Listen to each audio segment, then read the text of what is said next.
ઓમ ભગવતે વાસુદેવાય નમઃ. ભાગવત કથા સ્કંદ ત્રીજા સ્કંદનો 30મો અધ્યાય. 30મો અધ્યાય જે આસક્તિ છે, કર્મની, શરીરની અને ઘરમાં આસક્તિ અને મનુષ્યની જે એને લીધે આસક્તિને લીધે જે અધોગતિ થાય છે એની વાત કરવામાં આવી છે. મુખ્ય આ અધ્યાયની 3 વસ્તુ છે. સમય અદ્રશ્ય છે પરંતુ શક્તિશાળી છે. કર્મ, દરેક ક્રિયા એનું પરિણામ હોય છે, સારું કે ખરાબ. ને મુક્તિ એ ભગવાનના આશ્રય વિના શક્ય નથી. આ 3 વસ્તુ આ અધ્યાયની મુખ્ય છે. મનુષ્ય જન્મ લે છે, જે જન્મે છે એનું મૃત્યુ નિશ્ચિત છે. આ મૃત્યુ નિશ્ચિત હોય છે, પણ જન્મ દરમિયાન એ જુદા જુદી અવસ્થામાંથી પસાર થાય છે. આ અવસ્થા દરમિયાન બાળપણથી ઘડપણ સુધીમાં એ કેટલીક આસક્તિઓમાં બંધાય છે, કેટલાક કર્મો કરે છે. અને આ કર્મો અને આસક્તિ આ ભેગા કરીને એનો જો હિસાબ કરે ત્યારે એ મૃત્યુ પામે ત્યારે એને ફરીથી જન્મ મળે છે. 84 લાખ યોનિમાં કઈ યોનિમાં જન્મ મળે છે? એના આ કર્મો, એની આસક્તિ એને લઈને હોય છે. અને જો તમારે આ 84 લાખ યોનિમાંથી બહાર નીકળવું હોય, એના બંધનમાંથી બહાર નીકળવું હોય, એના ચક્રવ્યૂહમાંથી બહાર નીકળવું હોય, તો તમારે મોક્ષ લેવો પડે. અને મોક્ષ એ ભક્તિ દ્વારા ભગવાનને પ્રાપ્ત કરવા, એટલે કે આત્માનું જે પરમાત્મા સાથેનું મિલન કરો તો જ થાય. આસક્તિ ઘણી બધી વસ્તુની હોય, ધનની હોય, કામનાની હોય, ખ્યાતિની હોય, પ્રસિદ્ધિની હોય. આ દરેક વસ્તુની હોય, પરંતુ આસક્તિ એ તમને બાંધનમાં બાંધી રાખે છે. તમે સંકળાયેલા રહો છો, તેની જોડે જોડાયેલા રહો છો. આપણને રાજા ભરતની, જળ ભરતની એક વાર્તા છે કે રાજા ભરત નામે એક મહાન અને ધર્મપરાયણ રાજા હતો. એને યુવાનીમાં જ રાજપાટ ત્યાગ કરી અને ગંગા કિનારે સાંડિલ્ય ઋષિના આશ્રમમાં તપસ્યા કરવા લાગ્યો. તેઓ ભગવાનની પરમ ભક્તિમાં લીન રહેતા અને સાધના કરી અને મોક્ષ પ્રાપ્તિનો પ્રયત્ન કરતા હતા. એક દિવસે રાજા પોતાના જે આશ્રમથી નજીક ગંગામાં સ્નાન કરી રહ્યા હતા ત્યારે તેમણે જોયું કે એક ગર્ભવતી હરણી નદીમાં પાણી પીવા આવી છે. તે સમયે પાસેના જંગલમાંથી એક સિંહની ભયાનક ગર્જના સંભળાઈ. ગભરાયેલી હરણીએ નદીમાં કૂદી પાર કરવાનો પ્રયત્ન કર્યો, પરંતુ ગર્ભવતી હોવાને કારણે તે નદીમાં પડી ગઈ.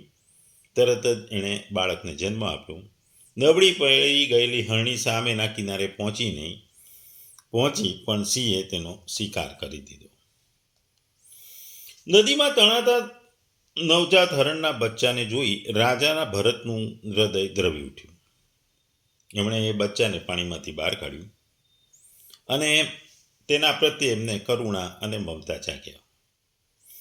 એ હરણના બચ્ચાને એમણે આશ્રમમાં લઈ આવ્યા અને ત્યાં એના પાલન પોષણમાં લાગી ગયા. ધીમે ધીમે આ હરણના બચ્ચા પ્રત્યે તેમનો મોહ વધતો ગયો. તેઓ તેને પોતાના સંતાનની જેમ વાલ કરવા લાગ્યા. જ્યારે એ નાહવા જતા, જંગલમાં વસ્તુઓ લેવા જતા, ત્યારે પણ એમને એ હરણના બચ્ચાની ચિંતા રહેતી. એને એમ થતું ક્યારેક આ બચ્ચું કોઈ શિકારીનો શિકાર ના બની જાય. કદાચ એને ભૂખ લાગી હશે, એને તરસ લાગી હશે, ઠંડીમાં ધ્રુજતું હશે. આ આસક્તિને કારણે તેમની તપસ્યા, ધ્યાન અને ભગવાનની ભક્તિ બધું ગુમાવું થઈ ગયું. તેમના હૃદયમાં માત્ર હવે હરણના બચ્ચાનો જ વાસ હતો. ભગવાનની સાધના કરતા ત્યારે પણ એ હરણના બચ્ચા વિશે વિચારતા હતા. એક દિવસે રાજા ભરતને મૃત્યુ નજીક આવતું લાગ્યું. તેઓ ગંગા કિનારે બેઠા હતા. તેની સામે તેમનું વાલું અરણનું બચ્ચું પણ બેઠું હતું. તેમના મૃત્યુ સમયે તેમના મનમાં ભગવાનનું નામનું સ્મરણ નહોતું, પણ હરણના બચ્ચાની ચિંતા હતી. એણે વિચાર્યું મનમાં કે મારા વગર આ બચ્ચાનું શું થશે, કેવી રીતે જીવશે, કોણ દેખભાળ કરશે. મૃત્યુ સમયે તેમના મનમાં હરણના બચ્ચાનો જ વિચાર આવ્યો. આગલા જન્મમાં હરણનું શરીર એમને મળ્યું અને તેમનો આત્મા એક હરણના બચ્ચા તરીકે જન્મ્યો. પરંતુ તેમના પૂર્વજન્મના સંસ્કારો અને ભક્તિના કારણે તેઓ પોતાના પાછલા જન્મને યાદ રાખી શક્યા. હરણના શરીર ધારણ કર્યા પછી પણ તેઓ ભગવાનની ભક્તિમાં લીન રહેતા. તેઓ જંગલમાં એકાંતમાં રહી ભગવાનનું ધ્યાન કરતા અને છેવટે જ્યારે હરણના બચ્ચાના જન્મ પછી એ હરણ બન્યા પછી જ્યારે મૃત્યુ પામ્યા ત્યારે મોક્ષને પામ્યા, મોક્ષ પ્રાપ્તિ મળી. કપિલ દેવે ભગવાને આ જ કહ્યું છે કે મૃત્યુ સમયે મનુષ્ય જે વિચારો કરે છે તે મુજબ તેને આગળનું જન્મ મળે છે. આ રાજા ભરતની વાત પરથી આપણને જાણવા મળે છે. ભગવાન આગળ કહે છે કે જે આસક્તિઓ છે વસ્તુની, વ્યક્તિની, એનું જ કારણ આપણે જન્મ મરણના ચક્રમાં ફસાઈએ છીએ.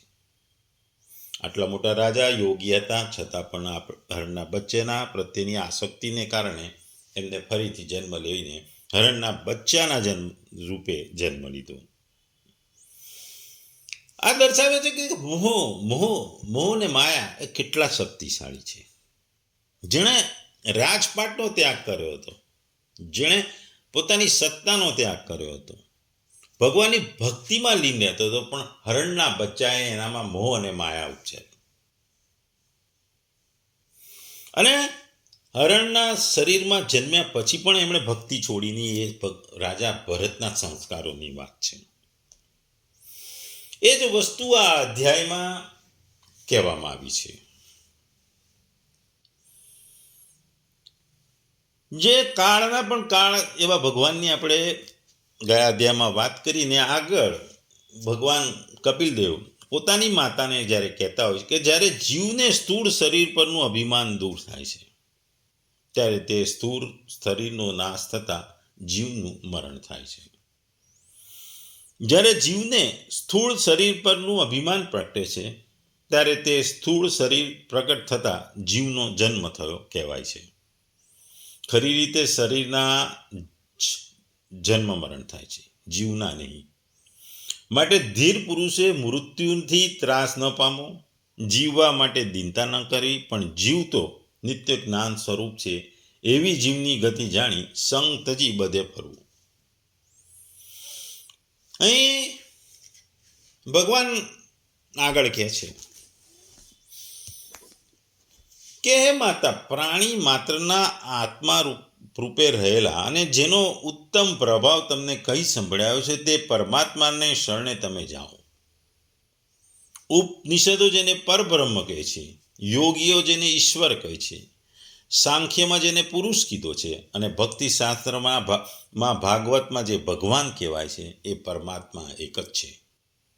આ બ્રહ્મનો સાક્ષાત્કાર કરવાનું જ્ઞાન મેં તમને આપ્યું છે. નિર્ગુણ બ્રહ્મ સંબંધી જ્ઞાનયોગ અને ભક્તિયોગ જે મેં તમને કહ્યો છે, આ બંને યોગનું ફળ એક જ છે અને આ બંને યોગથી તમે ભગવાનનો સાક્ષાત્કાર કરશો. હું જ અધિભૂત થઈને 24 તત્વોમાં રહેલો છું, અધિદેવ બનીને દેવતા સૃષ્ટિમાં રહેલો છું અને તેથી પર આધ્યાત્મક થઈને વિષ્ણુ રૂપે હું જ રહ્યો છું. સર્વ પ્રાણીની અંદર ગતિ ઉત્પન્ન કરી પ્રકૃતિનો સંચો ચાલનારો રાખનાર કાળરૂપ પણ હું જ છું. મૃત્યુ રૂપે જીવન સૃષ્ટિનો અમુક સમય અંત પણ હું જ લાવું છું અને હું જ તેનું નિર્માણ કરું છું. એટલે જે ત્રણ વસ્તુ છે, સમય, કર્મ અને મોક્ષ, એની આ અધ્યાયમાં ભગવાન કપિલદેવ વાત કરે છે. પોતાની માતાને આ વસ્તુઓ સમજાવે છે. 1 થી 5 શ્લોક ભોગમય જીવન ઉપર છે, 6 થી 10 શ્લોક મૃત્યુ પૂર્વની પીડા પર છે 11થી 20 યમદૂતોનું જે આગમન છે એની વાત કરવામાં આવી છે. 21થી 30 શ્લોકમાં નરકની યાતનાઓનું વર્ણન કરવામાં આવ્યું છે અને 31થી 40 પાપ જે કરીએ છીએ એનું પરિણામની વાત કરીએ છીએ. એટલે નરક એ ગંભીર અપરાધની વસ્તુ છે. યમદૂત કુદરતનો નૈતિક કાયદો અને અગ્નિની યાતના એ આંતરિક પસ્તાવો એ માનસશાસ્ત્રની દ્રષ્ટિએ જોઈએ તો આ વસ્તુ છે. અધ્યાયનો મુખ્ય સંદેશ છે જીવન ભોગ માટે નથી, ભક્તિ માટે છે. કર્મનું ફળ મળે છે, અધર્મનું ફળ દુઃખ જ છે. અને આ દુઃખમાંથી દૂર થવું હોય તો ભક્તિ, અને ભક્તિ એ સૌથી સરળ માર્ગ છે. ભક્તિ વિનાનું જીવન હંમેશા દુઃખમય હોય છે. તો આ અધ્યાયને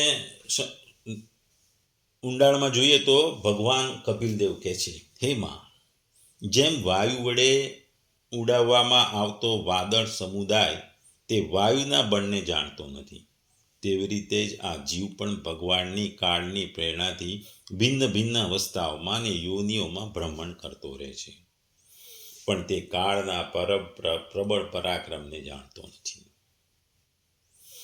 એટલે જે 84 લાખ યોનિની વાત કરીએ એની વાત કરી રહ્યા છે. સુખની અભિલાષાથી જીવ જે વસ્તુઓને ઘણા કષ્ટથી મેળવે છે તે વસ્તુઓનો ભગવાન નાશ કરે છે, અને જેને માટે તે જીવને ભારે શોક થાય છે. આનું કારણ એ છે કે આ મંદ બુદ્ધિનો જીવ પોતાના નાશવંત શરીરને તથા તેનાથી સંબંધિત ઘર, જમીન, ધન વગેરેના મોહને લીધે નિત્ય માની લે છે. આપણને ખબર છે કે ધનનો મોહ, જમીનનો મોહ, ઘરનો મોહ એ ઘણી કોમન વસ્તુ છે. આપણને રાજાની વાત છે કે રાજા હતો એ ખૂબ જ સંસ્કારી, ધાર્મિક અને દયાળુ હતો, પણ એને ધનનો મોહ હતો. એ એના ગુરુની ખૂબ સેવા કરતો. એક દિવસે ગુરુએ એની સેવા અને એની ધર્મની પ્રત્યેની વફાદારીને જોઈ, માગ તું જે માગે હું તને મારી તપોબળની શક્તિથી આપીશ. એટલે રાજાને સોના મોહરોને એનો મોહ હતો, એટલે એણે વિચાર્યું કે હું શું માગું. એટલે એણે એમના ગુરુને કીધું કે મને એવું વરદાન આપો કે હું જે કોઈ વસ્તુને અડું એ સોનું બની જાય. ગુરુએ તથાસ્તુ કીધું. એટલે રાજા ખુશ થઈને મહેલમાં પાછો આવ્યો. મહેલમાં આવી એ દરેક વસ્તુ જે આજુબાજુમાં હતી એ બધાને અડવા લાગ્યો. જે વસ્તુને અડતો એ સોનાની બની જતી. દરમિયાન એને ભૂખ લાગી, જમવા બેઠો એ ખોરાકને અડ્યો તો ખોરાક પણ સોનું થઈ ગયું, એટલે ખાઈ ના શક્યો. એટલે દ્વિધામાં પડી ગયો કે હું જે વસ્તુ, એટલામાં એ ખાવી ના શક્યો એટલે ઊભો થઈને બહાર જતો તો ત્યાં એનો પુત્ર દોડતો આવ્યો. એણે પુત્રને અડે નહીં એટલા માટે ભાગ્યો, પણ પુત્રની દોડ વધારે હતી એટલે એના પિતાને, રાજાને ભેટી પડ્યો. જેવો રાજા એને અડ્યો એ પણ સોનાનો થઈ ગયો, નિર્જીવ થઈ ગયો. એની સોનાની જે મહત્વાકાંક્ષા હતી એટલે સોનાની માગણી કરી. પછી એને થયું કે આ તો બધું જ સોનું થાય છે, આ મારી જે આસક્તિ છે, મારી લાલચા છે, મારી જે ધન અને સોનાની જે મોહ છે એને લીધે મને આ બધું થઈ રહ્યું છે. એટલે એ પાછા ગુરુ પાસે ગયો. એ ગુરુને એને વિનંતી કરી કે હે ગુરુ, મેં મોહને લીધે, મારી આસક્તિને લીધે મેં જે વસ્તુ માંગી કે હું જેને અડું એ સોનું થઈ જાય, એમાંથી મને મુક્ત કરો. હું મારા પુત્રને ગુમાવી ચૂક્યો છું, મારો પુત્ર સોનો બની ગયો છું, હું ખાઈ શકતો નથી, હું કશું કરી શકતો નથી. રાજાની પસ્તાવાની વાણી જોઈને ગુરુએ એને તથાસ્તુ કરી. એ આપેલું વરદાન એને પાછું લીધું. એટલે મોહ જે આસક્તિ છે એ તમને હંમેશા અમુક સમય સુધી સુખી રાખે, પછી તમને અધોગતિના માર્ગે લઈ જાય છે. આગળ ભગવાન કહે છે કે આ સંસારમાં જીવ જે યોનિમાં જન્મ લે છે તેમાં તે આનંદ માનવા લાગે છે અને તેનાથી વિરક્ત થતો નથી. ભગવાનની માયાથી તે એવો મોહિત થઈ રહ્યો છે કે કર્મવશ નરકની યોનિઓમાં જન્મ લેવા છતાં પણ તેના તુચ્છ ભોગોમાં સુખ માનતો હોવાને કારણે એ પણ છોડતો નથી. મનુષ્ય એટલો મૂર્ખ હોય છે કે પોતાના શરીર, પત્ની, પુત્ર, ઘર, પશુ, ધન આ બધું બાંધવોમાં અત્યંત આસક્ત થઈ તેમના વિશે વિચાર પ્રકારની મનોરથ સેવતો રહી એ પોતાની જાતને ભાગ્યશાળી સમજે. આપણે જાણીએ છીએ કે સગાઓ માટે તો ભાગવતમાં કીધું છે કે શિયાળ અને કૂતરા છે. સ્વાર્થ હોય બધા આવે છે, નિસ્વાર્થ હોય તો કોઈ સંબંધ બાંધતું નથી. બાપા બીમાર હોય તેમ ખબર સાંભળી દીકરીઓ દોડતી આવશે. બાપાને બધા ઘેરીને બેઠા છે તેમાં આવીને કહેશે, બાપા હું તમારી દીકરી, પણ બાપા તો વૃત્તિને પંથે જવાની તૈયાર કરીને બેઠા છે, એટલે કંઈ સાંભળતા નહીં, ઓળખતા નહીં. એટલે અંતકાળમાં પ્રથમ વાચા બંધ થાય છે અને વાણીનો લય થાય છે. આગળ ભગવાન કહે છે કે કુંટ્રા સ્ત્રીઓ વડે એકાંતમાં સંભોગ વગેરે સમયે પ્રદર્શિત કરેલા કપટ ભર્યા પ્રેમમાં તથા બાળકોને મીઠી મીઠી વાતોમાં મન અને ઇન્દ્રિયોમાં ફસાઈ જવાથી ગૃહસ્થ મનુષ્યનું ઘરના દુઃખ પ્રદાન કપટ ભર્યા કર્મોમાં અટવાઈ જાય છે. તે સમયે ઘણી સાવધાની વર્તવાથી તેને જો કોઈ દુઃખનો પ્રતિકાર કરવામાં સફળતા મળી જાય તો તે એને સુખ માની લે છે. ભયંકર હિંસા વૃત્તિ વડે જ્યાં ને ત્યાં ધન એકઠું કરી એવા લોકોને પોષણ કરે છે કે જેમના પોષણથી તે નરકમાં જાય છે. પોતે તો તેમના ખાતા પીતા બચેલું અન્ન ખાઈને રહે છે. વારંવાર પ્રયત્નો કરવા છતાં પણ જ્યારે કોઈ ગુજારો થવા પામતો નથી ત્યારે તે લોભને લીધે અધીર થતા બીજાના ધનની લાલચ કરે છે.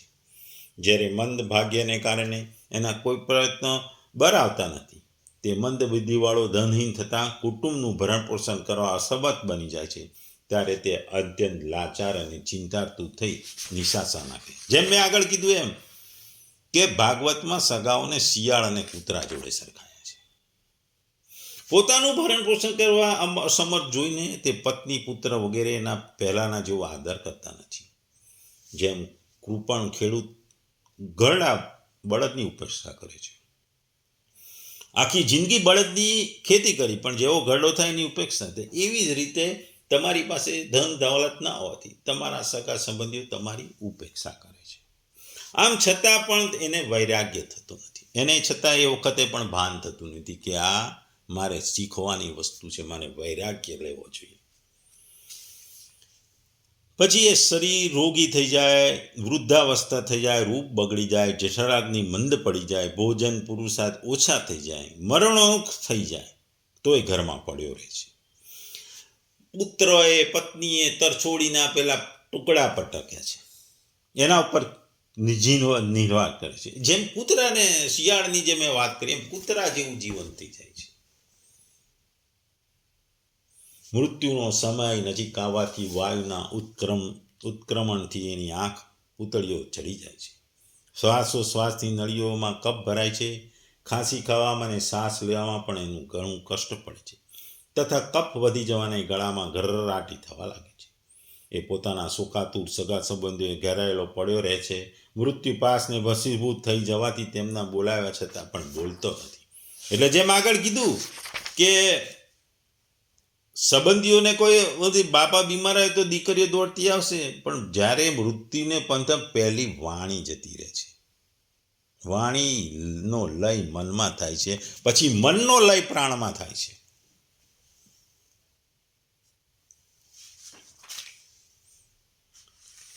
આ પ્રમાણે મૂઢ મનુષ્ય ઇન્દ્રિયોને નહીં જીતીને નિરંતર કુટુંબના પોષણમાં રત રહે છે. તે રડતા રહેતા સ્વજનોની વચ્ચે વેદનાથી અચેત થઈ મૃત્યુ પામે છે. એટલે પહેલા વાણી જાય છે, પછી પ્રાણ જાય છે.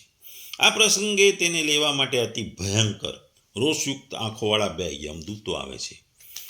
તેમને જોઈ ને ભયને કારણે તેને મળમૂત્ર થઈ જાય છે.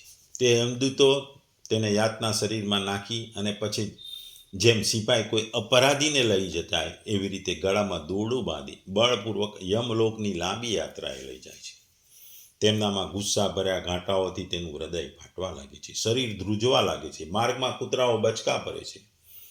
તે સમયે પોતાના પાપ યાદ કરીને એ વ્યક્તિ વ્યાકુળ બની જાય છે.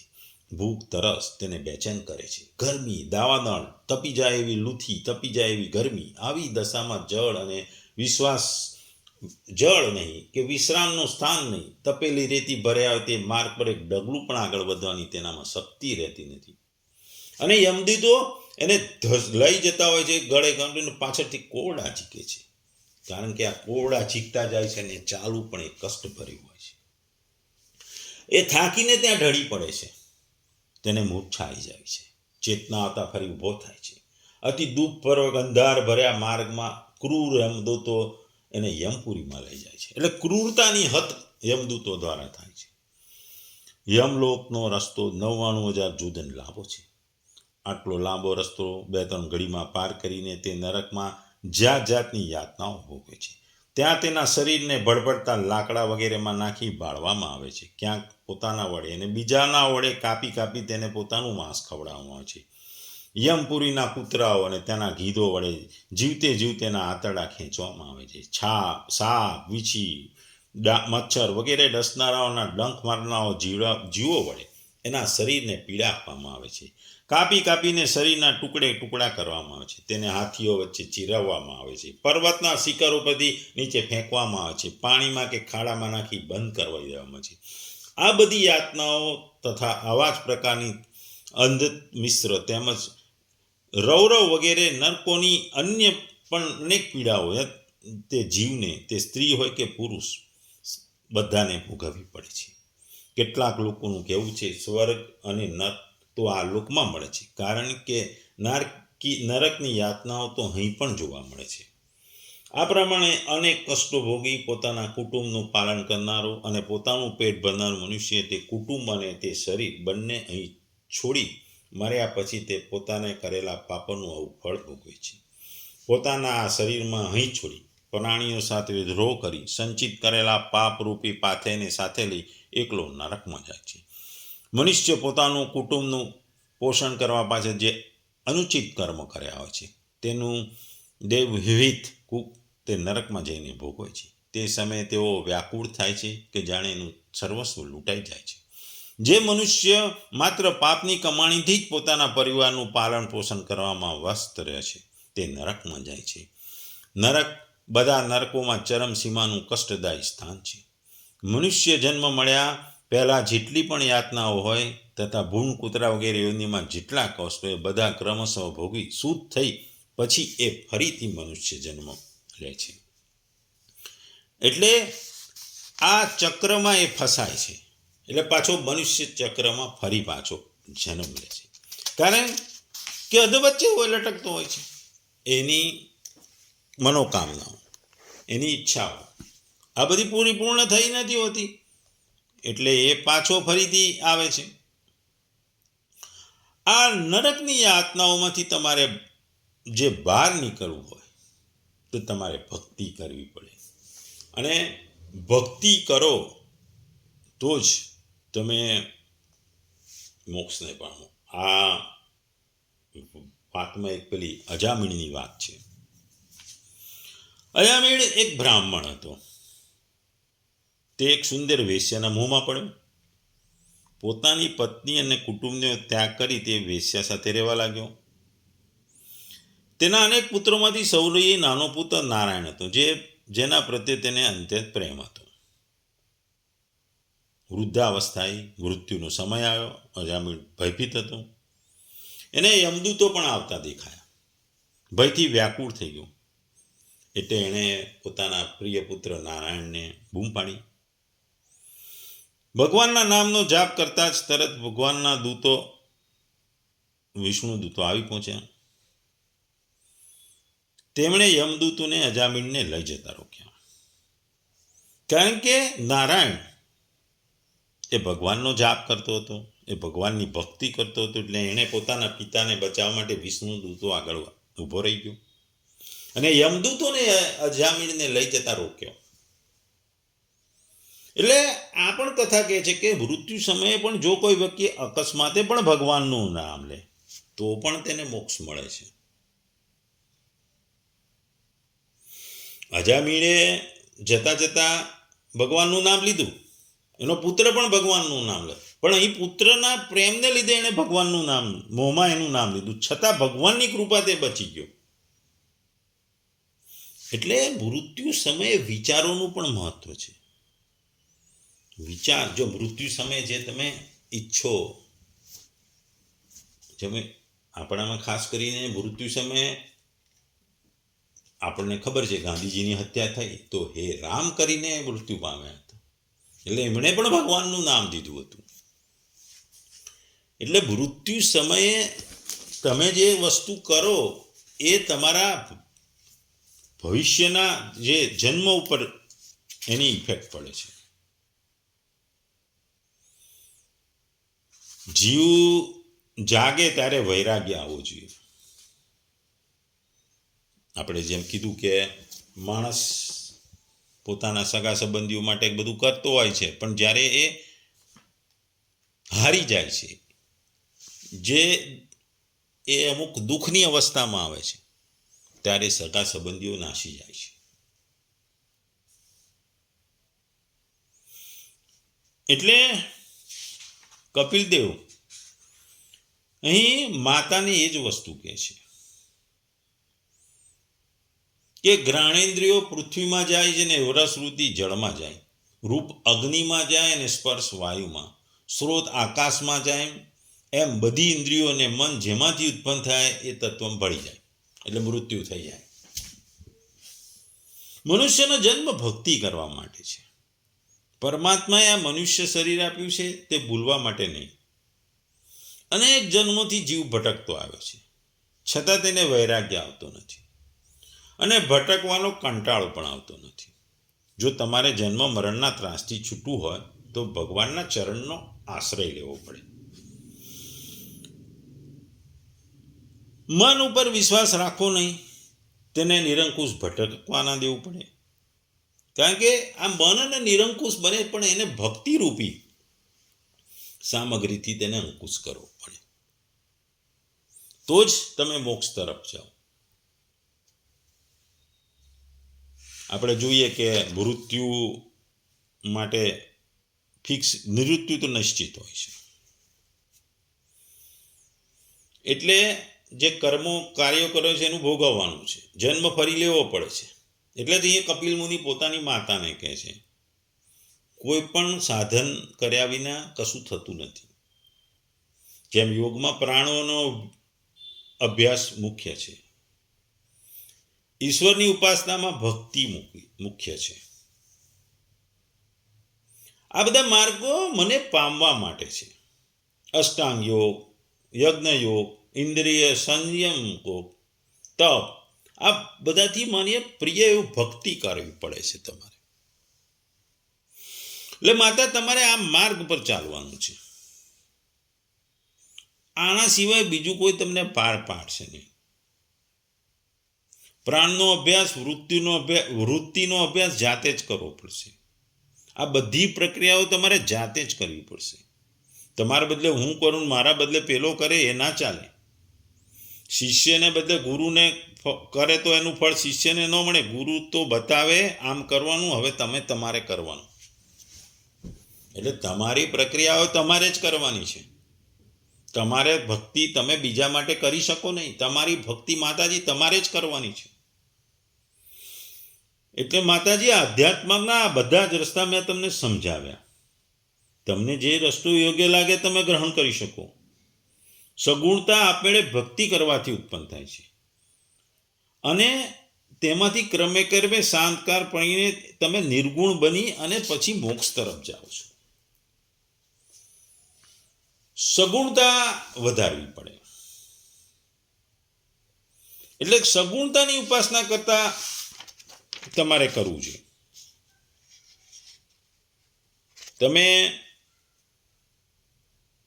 સગુણતા આપમેળે ભક્તિ કરવાથી તો ઉત્પન્ન કરી શકો છો, અને તેમાંથી ક્રમે ક્રમે શાંતાકાર પરિણામે તે બન્યું નિર્ગુણ. વિવેકપૂર્વક કુંડાળું બનાવ્યું તે બની સગુણતા. પછી ઉપાસના કરતા તે પેટ ભરાઈ જાયને જે ઓળકાર આવે અને ઉદાસીનતા થવા માંડે તે નિર્ગુણતા. ભલે આ બંનેમાં વિભિન્નતા દેખાય તો એક છે તો એક જ.